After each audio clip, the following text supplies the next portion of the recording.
Uma das grandes discussões em direito penal é a respeito de dolo e culpa. Dolo e culpa são mesmo coisas diferentes? Durante muito tempo, a doutrina pensou que dolo e culpa eram situações psicológicas e, portanto, conexões absolutamente diferentes uma da outra. Na realidade, dolo e culpa não são entes mentais, não existem em si e são descobertos pelo jurista. O jurista passa longe de ser cientista. Na verdade, o que os juristas fazem é atribuir a determinadas condutas dolo ou culpa. O juiz atribui um ponto de vista, a defesa atribui um ponto de vista, a acusação atribui outro ponto de vista. Ou seja, se debate em torno do processo para tentar demonstrar circunstâncias que traduzam uma situação determinada como uma situação dolosa ou uma situação culposa. Não se trata de descobrir verdades. Percebam, se dolo e culpa fossem coisas realmente diferentes, era impossível transformar um em outro dentro das mesmas circunstâncias fáticas. Consideram isso correto? Pois bem, façamos um exercício. Pensemos uma situação concreta em que o sujeito conduz o seu veículo em excesso de velocidade e quando passa, então, por um sinal vermelho, logo em seguida tem uma descida e outro sinal vermelho e ele se desvia para a calçada porque há carros parados no sinal e acaba atropelando alguém que se encontrava na calçada. Não consegue controlar o seu veículo pelo excesso de velocidade. Vocês diriam que esse crime é um crime doloso, intencional ou culposo?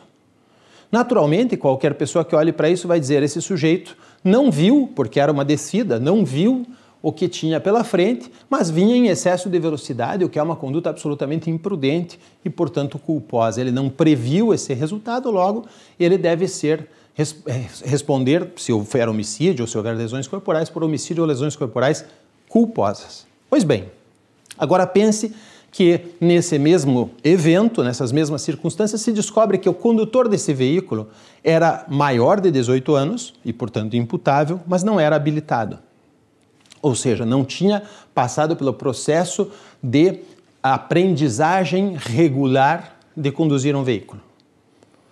Os senhores olhariam para essa circunstância e diriam: bom, realmente as coisas se tornam aqui mais graves. Além de ter sido imprudente em andar muito rápido, esse sujeito não tinha a perícia necessária e acabou não conseguindo controlar o seu veículo. Pois bem, adicionemos agora então mais um dado. Pensemos que esse sujeito, quando é apreendido, se faz um teste de alcoolemia e se detecta que este sujeito encontra-se sob efeito de álcool, naquele momento do fato. Os senhores diriam que esse sujeito conduziu um veículo em excesso de velocidade, sob efeito de álcool, passou um sinal vermelho e diriam então que isso já está se tornando quase um dolo eventual. Ele deveria, nesse conjunto, nesse acervo de coisas, pensar que poderia provocar um acidente e etc., um acidente fatal como aquele que aconteceu. Mas digamos que na hora do depoimento, em que esse sujeito vai prestar o seu esclarecimento para a autoridade policial, ele informa a autoridade policial que aquele veículo dele, que é um veículo utilitário com freio a ar, vinha já há alguns meses apresentando um problema de vazamento de ar no freio e que, portanto, esse problema mecânico, ao qual ele já tinha avisado ao proprietário, que era o seu pai, proprietário desse veículo, enfim, que este carro tinha esse problema e, mesmo assim, ele conduziu esse carro. Qual é o conjunto das circunstâncias que se tem? Um motorista não habilitado, sob efeito de álcool, conduz um utilitário sem freios em excesso de velocidade na cidade. Qualquer um dos senhores atribuiria dolo eventual a esse resultado. Diria que esse sujeito pôde prever o resultado e não se importou com aquilo. E logo atribuiria a ele dolo. Bom, é claro, qualquer um poderia dizer: bom, professor, mas o senhor foi nos dando os dados pouco a pouco. Se eu tivesse esse acervo de dados desde o começo, eu logo identificaria a verdade, porque a verdade é que esse crime foi realizado com dolo eventual. Qual verdade? Pense um pouco.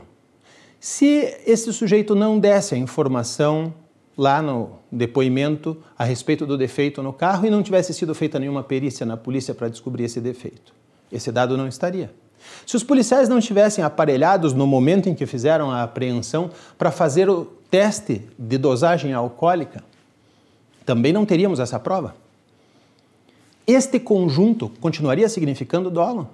Agora mesmo pensávamos que era uma imprudência talvez muito grave. A questão toda é, há um conjunto de circunstâncias que são apreendidas em cada processo e esse conjunto de circunstâncias comunica o sentido de dolo e o sentido de imprudência, que é atribuído pelas partes em um debate dialético até que chegue o juiz e diga o que pensa sobre esse caso. E sempre é necessário e possível que isso possa ser revisto, ou seja, essa decisão do juiz tampouco é ela o espelho da verdade. A expressão veredictum é uma expressão consagrada, mas não corresponde àquilo que acontece realmente em direito. Dolo e culpa são totalmente atributivos normativos. Quer saber mais sobre dolo e culpa? Dê uma olhadinha no meu livro Direito Penal, Parte Geral, pela Gen Atlas.